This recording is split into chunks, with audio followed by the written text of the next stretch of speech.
નમસ્તે. આજે મારે થોડી અંગદાન ઉર્ફે ઓર્ગન ડોનેશન, જે આપ ઘણી જગ્યાએ સાંભળી ચૂક્યા હશો, ઘણી જગ્યાએ વાંચ્યું હશે, ના વિશે થોડી વાત કરવી છે.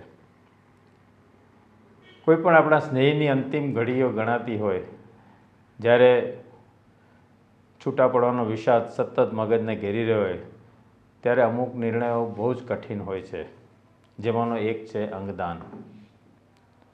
પણ થોડું આ વિષાદથી પર થઈ અને સ્વસ્થ મગજે જો વિચારી શકીએ તો આજ આપણા એક સ્વજનને આપણે જુદી જુદી 4 જિંદગીઓમાં ધબકતા જોઈ શકીએ એવી ઉજળી શક્યતા રહેલી હોય છે.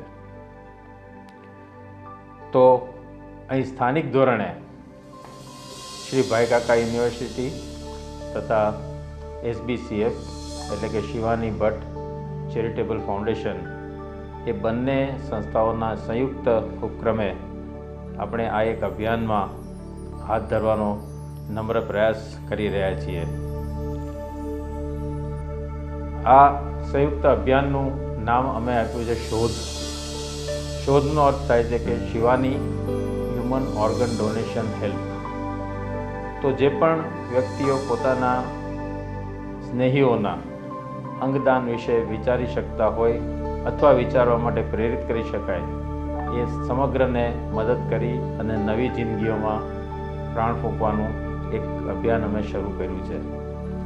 શરૂઆતમાં અમારો જે હેતુ છે એ સૌથી પહેલાં આની વિશેની જાણકારી ફેલાવવાનો છે, આના વિશેની સતર્કતા એક ફેલાવવાનો છે કે જેમાં લોકો વિષાદથી પર, જે રીતે કહ્યું રીતે વિષાદથી પર ઉઠીને સ્વસ્થ રીતે વિચારી શકે.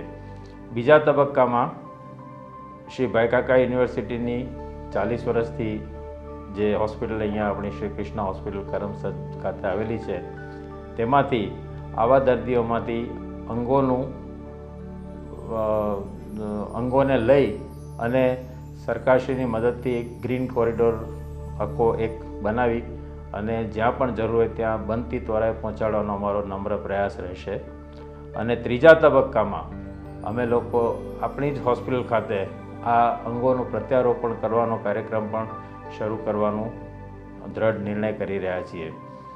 તો આપ સૌને મારી નમ્ર વિનંતી છે કે દરેક તબક્કે આપનો સહકાર, આપની પ્રેરણા એ આપણા આ જે અભિયાન છે એને વધુને વધુ સક્ષમ અને દ્રઢ બનાવશે.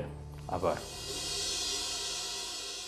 તમને બધાને ખબર હશે કે ઓર્ગન ડોનેશન આજના જમાનામાં કેટલું મહત્ત્વનું છે. ઘણી બધી બીમારી, લીવરની, કિડનીની, હાર્ટની, આજે બહુ જ અસંખ્ય પ્રમાણમાં વધેલી છે. એના માટે હવે ફાઇનલ ઓપ્શન છે કિડની, લીવર કે તમારે કોઈ અંગનું ટ્રાન્સપ્લાન્ટેશન. ઘણીવાર આપણે બધાએ સાંભળ્યું જ હશે પડોશીઓમાં, આપણા સગામાં, કે આ ભાઈને કિડનીની જરૂર છે, લીવરની જરૂર છે. પણ મોટો પ્રોબ્લેમ શું છે? Waiting list. આપણને જોઈએ એ પ્રમાણે અંગો મળતા નથી. આપણી જોડે બધી સગવડ હોવા છતાં ભારતની જો વાત કરવા જઈએ તો લગભગ દર વર્ષે 2 થી 2.5 લાખ લોકોને કિડનીની જરૂર છે. એટલા બધા લોકો કિડનીની બીમારીથી પીડાય છે અત્યારે કે જેમને કિડની બદલવાની જરૂર છે. એની સામે ડેટા જોવા જઈએ તો માળ 15 થી 20 હજાર કિડની જ ટ્રાન્સપ્લાન્ટ થાય છે આપણે. એટલે તમે વિચારી શકો કે ડિમાન્ડ કેટલી બધી છે, કેટલા બધા લોકોને કિડનીની કે લીવરની જરૂર છે અને એની સામે કેટલા ઓછા લોકોને આ મળી શકે છે. મારો એક જ અનુરોધ છે તમને બધાને. હું ICUમાં જ કામ કરું છું. ઘણા બધા દર્દીઓ જોયા છે જે બ્રેન્ડેડ હોય છે, સમજાવવા છતાં એમને સમજ નથી. આ દર્દીઓની બચવાની શક્યતા લગભગ નહીવત હોય છે. જો આવા લોકોના સગા થોડું બી સમજે અને ઓર્ગન ડોનેશન માટે આગળ આવે તો એક માણસથી લગભગ આપણે 5 જણનો જીવ બચાવી શકીએ છીએ. અને આ જે મેં તમને જે ડેટા કહ્યા એ ડિસ્ટન્સ આપણે ઓછું કરી શકીએ છીએ. જરૂરી હોય એને આપણે અંગ આપી શકીએ છીએ. અંગદાનથી આપણે એક માણસ નથી બચાવતા, આપણે આખું એક કુટુંબ કે આખું ફેમિલી બચાવવાનું છે. એટલે તમે વિચારી શકો છો કે એક માણસના અંગોના દાનથી તમે 5 ફેમિલી બચાવો છો. મારી નમ્ર વિનંતી, ઓર્ગન ડોનેશન સમજો, એના માટે આગળ આવો. જ્યાં જ્યાં જરૂર પડે ડૉક્ટર કે તમારા કોઈ કાઉન્સિલરની મદદ લો. આ બધું હવે ગવર્મેન્ટના પ્રોટોકોલ પ્રમાણે જ થાય છે, એટલે આમાં કંઈ બીજું વિચારવાની કોઈ જ જરૂર નથી. એક અંગદાનથી ઘણા લોકોને તમે જીવનદાન આપી શકો છો, અને મેં કહ્યું એમ તમે આખી કુટુંબ તમે આખું બચાવી શકો છો. Thank you. દરેક વ્યક્તિએ પોતાના જીવનમાં અંગદાન કરવું એ ખૂબ જરૂરી છે. 2018માં જ્યારે હું જીવન મરણ વચ્ચે ઝોલા ખાઈ રહ્યો હતો ત્યારે એક ફરિશ્તાએ આવી અને મને તેનું લીવરનું દાન આપ્યું, જેના બદલ આજે હું આ સારું જીવન જીવી રહ્યો છું. તો મારી સૌને નમ્ર અપીલ છે કે તમે મંદિર, મસ્જિદ, ગુરુદ્વારા, ચર્ચમાં જઈને માથું નમાવો છો, દાન આપો છો, એવું જ દાન મંદિરોમાં આપો, એવું જ દાન આ એક અંગદાન છે. તો હું સૌ દેશવાસીઓને અપીલ કરું છું કે જીવનમાં અંગદાન કરવું, તમારા આસપાસ રહેતા લોકોને સમજાવો અને અંગદાન માટે પ્રેરિત કરો. જય હિન્દ. નમસ્તે. આપ સૌને ડૉક્ટર મિતેશ શાહના પ્રણામ. આપ સૌને નવાઈ લાગશે, પરંતુ હું પણ એક ઓર્ગન રિસિપિયન્ટ છું. એટલે કે મારી અંદર પણ મારું પણ લીવર ટ્રાન્સપ્લાન્ટ આજથી 7 વર્ષ પહેલાં થયું હતું. મને એ દિવસ હજુ પણ બરાબર યાદ છે કે આજથી 7 વર્ષ પહેલાં હું મારા જીવન માટે વલખા મારતો હતો. મને ખબર નહોતી કે બીજા દિવસે હું જીવતો ઊભો થયો હોઈશ. મેં એ જ રાહ જોઈ છે જે ઓર્ગન માટે હું આજથી 7 વર્ષ પહેલાં ચેન્નાઈની એપોલો હોસ્પિટલમાં હું અને મારા વાઈફ 6 મહિના સુધી એક રૂમ રાખી અને એક લીવરના ઓર્ગન ડોનર માટે અમે પ્રતીક્ષા કરી રહ્યા હતા.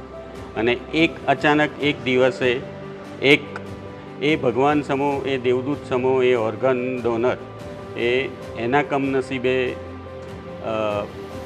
એ તો મૃત્યુ પામ્યો હતો, પરંતુ એના લીવર, 2 કિડની, 2 ફેફસા અને હૃદય બધા રહી અને અત્યારે એ અમારા અંગોમાં એ જીવે છે. મને ખબર નથી એ અજાણ્યો ઓર્ગન ડોનર કોણ હતો, મને કહેવામાં પણ નથી આવ્યું. આથી આપ સૌને હું મારા પોતાના ઉદાહરણ થકી હું આપ સૌને અંગદાન કરવા માટે પ્રેરિત કરવા માગું છું. નમસ્તે.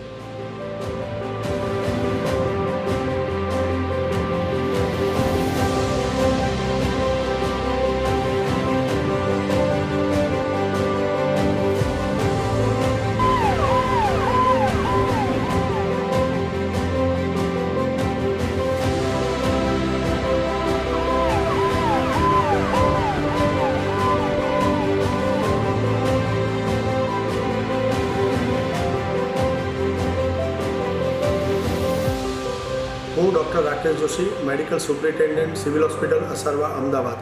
હું આપની સાથે આજે અંગદાન વિશે વાત કરવા જઈ રહ્યો છું. અંગદાન કોણ કરી શકે? જ્યારે પણ કોઈ વ્યક્તિ બ્રેન ડેડ ડિક્લેર થાય છે એટલે કે એ વ્યક્તિનું મગજ કામ કરતું બંધ થઈ જાય છે, પરંતુ હૃદય અને બાકીના શરીરનું સર્ક્યુલેશન વેન્ટિલેટર અને દવાઓથી જો આપણે મેન્ટેન કરી શકીએ તો આ વ્યક્તિને આપણે બ્રેન ડેડ કહીશું.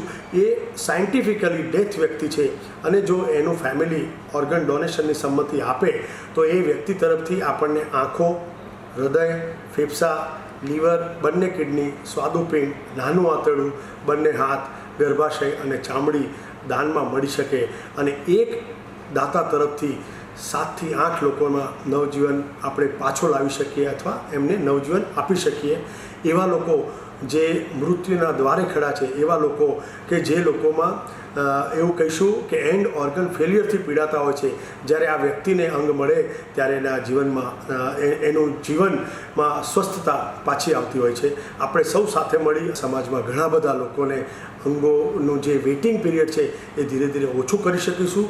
ટ્રાન્સપ્લાન્ટ વધારે થશે અને એ લોકોને નવજીવન મળશે.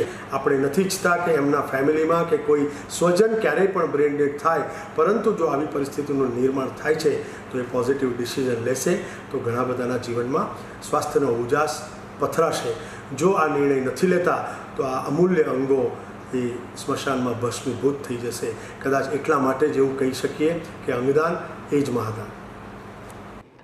આપણા દેશમાં એક આંકડા પ્રમાણે દર વર્ષે 1.5 થી 2 લાખ લોકો રોડ ટ્રાફિક એક્સિડન્ટમાં મૃત્યુ પામે છે. આમાં મોટાભાગના લોકો યુવાન હોય છે. મોટાભાગનાને કોઈ કોમોર્બિડિટી એટલે કે કોઈ બીજી પ્રકારની બીમારી હોતી નથી. આવા દર્દીઓ રોડ ટ્રાફિક એક્સિડન્ટને કારણે મગજને ઈજા પહોંચવાથી મૃત્યુના દ્વાર પર હોય છે. આવા દર્દીઓના સગાવાલા જો ઓર્ગન ડોનેશન માટે સંમતિ આપે તો ખરેખર ઘણા બધા લોકોને નવું જીવન મળી શકે છે. ઓર્ગન ડોનર બનવું બહુ ઇઝી છે.